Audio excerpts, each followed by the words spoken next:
So I've got this theory. Really, it's not my theory. These people over here, they came up with the theory when I was only like 2. But it's a good theory, and I think it's a theory it's worth talking about. So let's do that.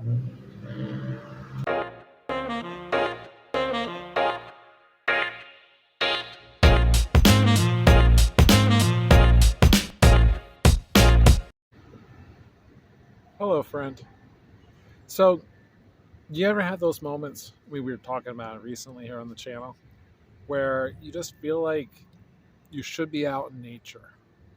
But the time you're spending out in nature is good time. You feel restored after spending that time out in nature. What about the opposite? Do you ever have those moments where you recognize that you're feeling drained and all you really need to do is go for a nature hike? There's a reason for that. Urban lifestyles impose increasing demands on our cognitive resources. We're constantly forced to multitask. If it's not the traffic we're worried about, it's our neighbors. And it's not just our urban lifestyles, but in our modern era, it's these devices that are attached to our hips. And someone's foresaw this. Enter Rachel and Steve Kaplan. Back in the 80s, they saw that electronic entertainment was going to be causing a serious problem. They saw that there was a deficit being created, and they developed a theory about how we can fix this deficit. They said that the capacity of the brain to focus on specific stimuli or tasks is limited and results in direct attention fatigue. But then they came up with attention restoration theory. Attention restoration theory proposes that exposure to natural environments encourages more effortless brain function, thereby allowing it to recover and replenish its directed attention capacity. According to Kaplan, the enhanced demands on our directed attention may be linked to attention fatigue.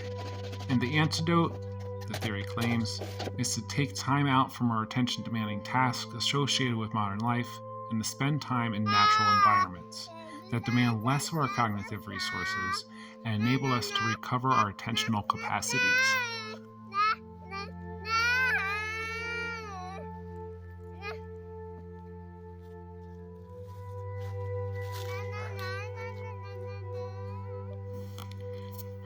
According to the theory, the natural environment must have 4 properties in order to provide this restorative effect.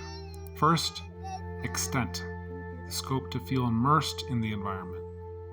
Second, being away, providing an escape from habitual activities.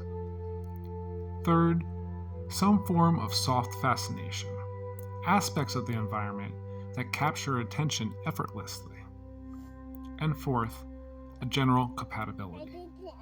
The individuals must want to be exposed to and appreciate the environment. They have to feel like they belong.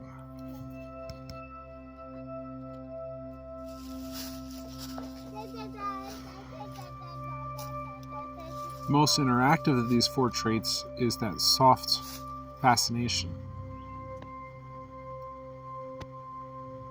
Kids haven't been reprogrammed like us adults have, so they have the best connection with this. Just focusing in on something with all your attention.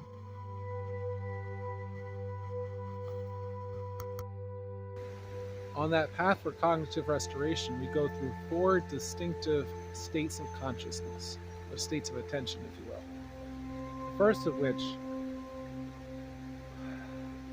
is the clearing of the mind.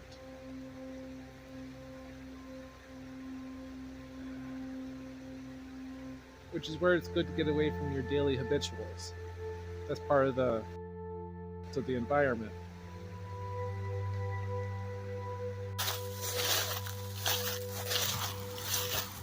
The second cognitive state that we reach is a state of recovery from our mental fatigue. This isn't something that we even notice most of the time. It's something that just happens. But it's encapsulated in that moment where you take a deep breath and you realize maybe you're not energized, but you're not as worn down as you were before. I am not at one with this stick.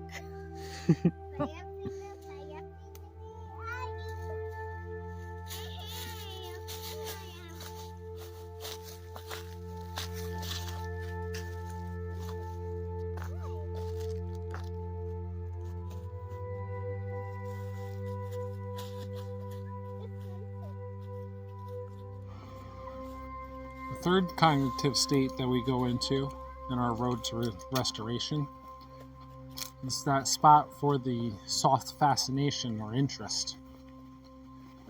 The idea here is that so many mild stimuli in nature, whether it's the leaves blowing in the wind, or a passing cloud, No hornets.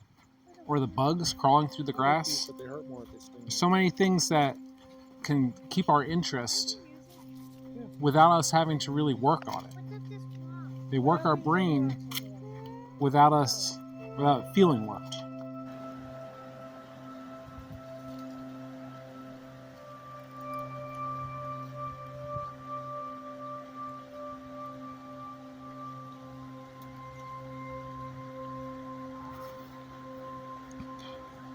The fourth and final stage is when we reach the actual restoration and personal reflection. Tell me about the effects that you felt being in the peace of the woods.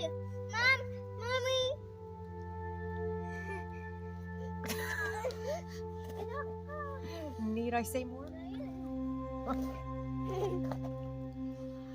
Tell me about that moment, though, where it was That peaceful. 1 second where it was completely silent. It was nice. I wish I had more quiet time like that. It's at this moment in this state of personal reflection that we finally realize the journey that we've gone through has caused our cognitive state to be restored, our attention to be restored, and now being restored and fulfilled, we're ready to go back out there and cause all new damage to it. And that's okay.